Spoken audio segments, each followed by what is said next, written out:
Have you ever been to Bunnyman Bridge? Written by Sherman Smith.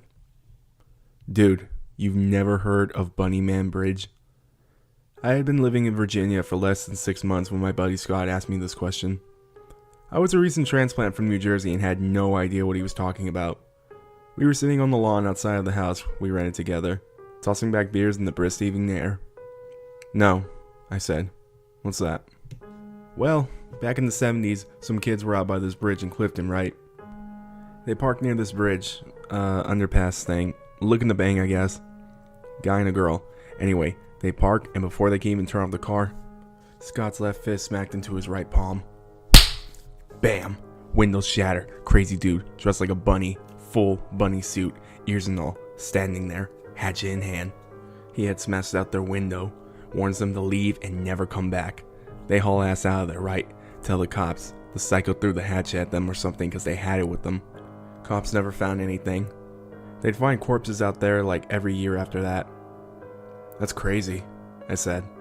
It sounded tame compared to the stories we told and retold growing up. New Jersey is a messed up place. That was Halloween night. If you go out there on Halloween, the Bunnyman comes out and tries to chop you up. No, Scott. I finished my beer and put the empty can down on the dewy grass. We're not going out there. We're going out there, he said, completely ignoring me. We gotta. It's awesome. I signed. You can't talk Scott out of doing stupid things. Ask any of the emergency room doctors that had stitched his ass back together over the years. Fine. We'll go. Scott was like a kid on Christmas Eve. It was 2 weeks before Halloween, and I figured he'd get drunk and forget all about it. I was wrong. Halloween crept up on me, and that entire day Scott wouldn't stop going on and on about our trip to Bunnyman Bridge. He filled the gas tank in his Jeep, bought snacks, even paid for some decent weed to smoke on the way out there.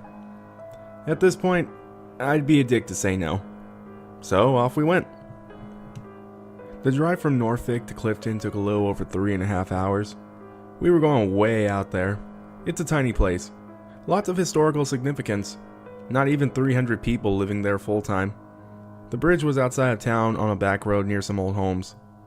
I don't believe for a minute that a crazy killer in a bunny costume would be wandering around at midnight. It had been almost 45 years since the story first popped up. But I do believe in being prepared. I'd been in the habit of carrying a small pistol with me everywhere I went since moving to the state. I wasn't stupid enough to leave it at home. We weren't trespassing, so I wasn't afraid of getting in trouble. I have my concealed carry permit. Better safe than sorry, right? We rolled through the old town before midnight and made our way to the outskirts. During the day, I'm sure it would be a beautiful place to visit. Old churches, a steam locomotive parked on the tracks. A true throwback to the idyllic Americana of 60 years ago. At night, the tall peaks of the buildings cast odd, angular shadows against the ground, elongated by the light of the full moon. There were no street lamps, or any kind of electric light. Most of the buildings we passed were dark. Once we drove through town onto the back roads, it was even worse. Dense treetops bowed out over the road, blocking the moon for the majority of the drive. The highlights fought to pierce the thick fog covering the roadway. Scott couldn't have picked a better night to come out here. I'm not easy to scare, but my palms were starting to sweat a little. The hair on my forehead was on end, sending tiny pinpricks of electricity up my spine every time they brushed the interior of the car. Despite the palmy weather, I felt a chill creep along my skin.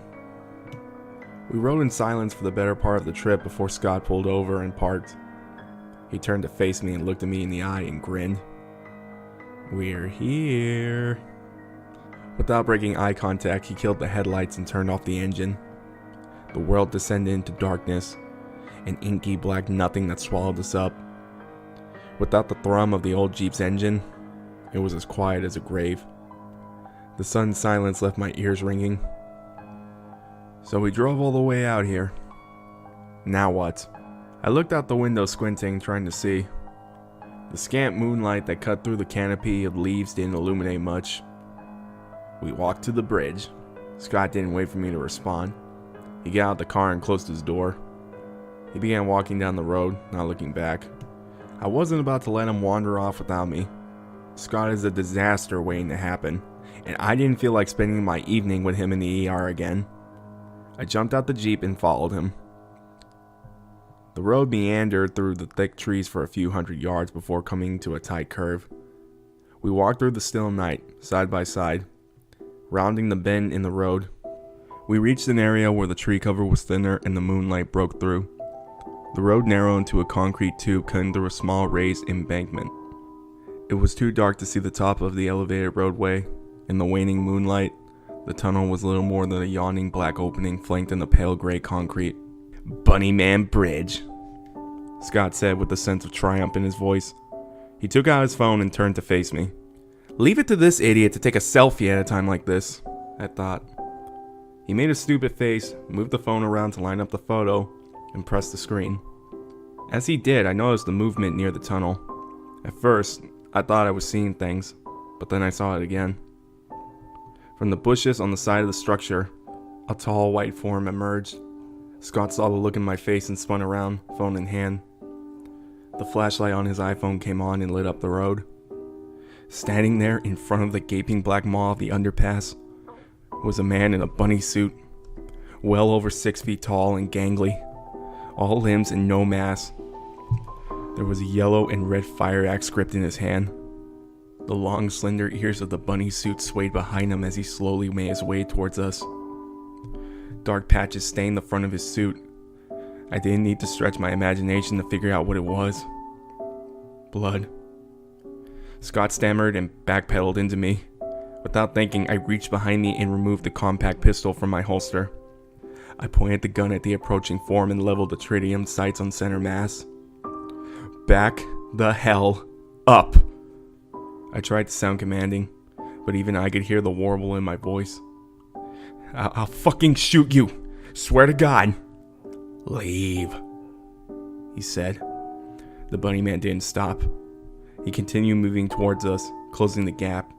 The axe swayed back and forth in front of him, and as he neared, I could see there was blood on the blade. I told myself to be rational. This was obviously a guy playing a prank on Halloween. He was trying to scare some idiots who came to see the bridge. But most people would have dropped that shit in a heartbeat when there was a loaded gun pointed at them. He kept coming. The movement was slow, but he kept pacing towards us. I couldn't see his face in the deep shadows, but I could tell. I knew that he was staring me in the eye. He pivoted and ran full bore towards Scott. I didn't hesitate. I exhaled, relaxed my arms, and squeezed the trigger gently. The recoil shook my already strained muscles. The Bunnyman staggered, slowed, and slumped down to the roadway. He had only moved a few dozen feet from the mouth of the tunnel to where he now sat. The scent of cordite tainted the cool night air. Crimson oozed from the front of his suit and joined the darker brown patch already there. The axe slid from his grip, making a dull clunk on the asphalt. Scott stammered, mouth moving like a dying fish. He turned and ran back towards the Jeep. I kept the gun trained on the man and approached with caution. The bullet had struck him in the chest, but not in the heart. Still, I wasn't sure he wasn't going to last long. I moved to the side, kicking the axe away from him. "Scott, call the police!" I yelled. He didn't respond. I let go of the gun with my left hand and reached for my phone.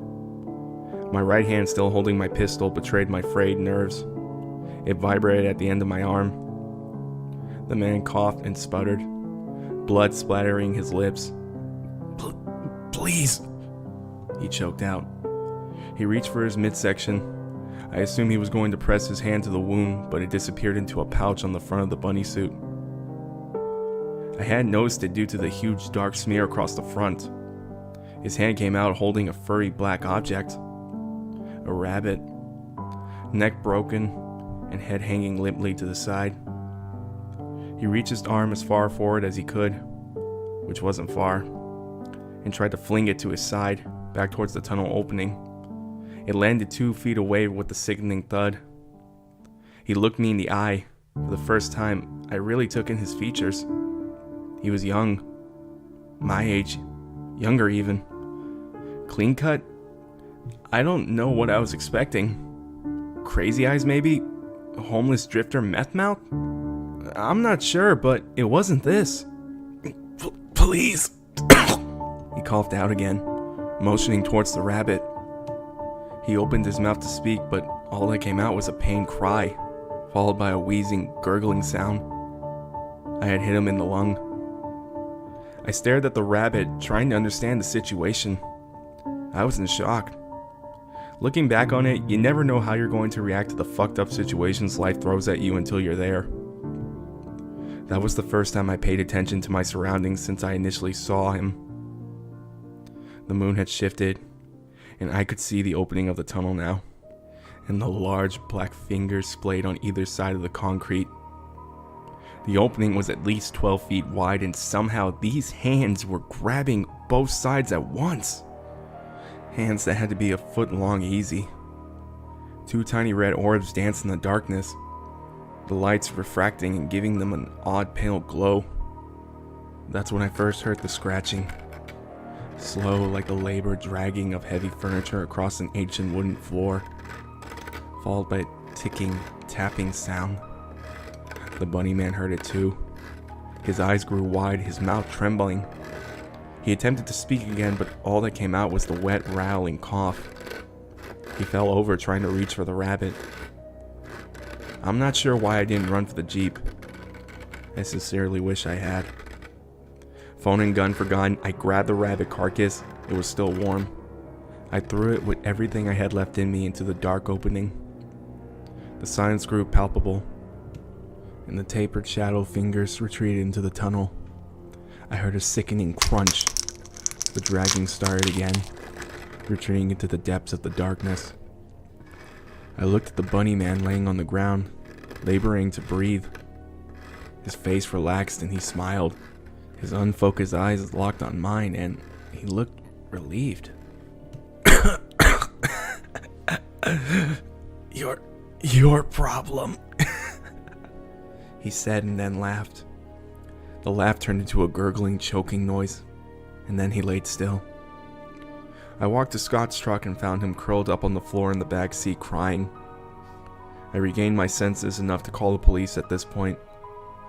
They came out, took our statements and my pistol. They held us for a while. The Bunnyman was a student who had been living in the area. We didn't find out much else. They found 2 more dead bunnies in the pocket of his outfit. They determined I had fired in self-defense and I wasn't charged with any crime. Scott never asked to go to the Bunnyman Bridge again. He moved out a few months later and I haven't spoken to him since. Time went by. My therapist told me that I had imagined the thing in the tunnel, that it was my way of coping with killing a man who intended to do harm to me and my friend. I began to believe it.